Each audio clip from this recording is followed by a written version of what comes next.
client this week that called me about the fact that she had just taken in her father, and her father was living with her, and she was helping him with all of his care and also helping to pay the expenses that is now involved because his health is failing.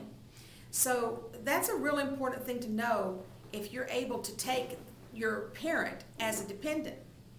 And the rule is that if your parent is making $3,800 or more, that's for 2012, per year, then they would need to file their own tax return.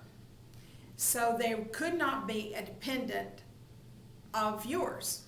However, if they're making less than that, and that would be excluding Social Security, and you're providing 1/2 of their support per year, then you would be able to take them as a dependent.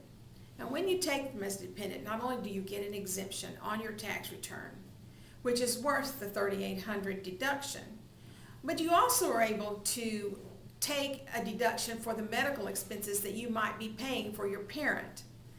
And then that would be a deduction on your Schedule A and would also decrease your taxable income.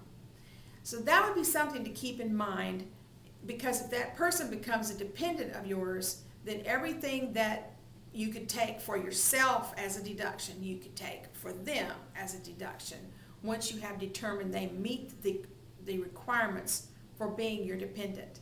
If you are not quite sure, even after hearing this brief discussion, please give me a call at Mary Wilson Keener CPA, and we can talk about your situation. Thanks.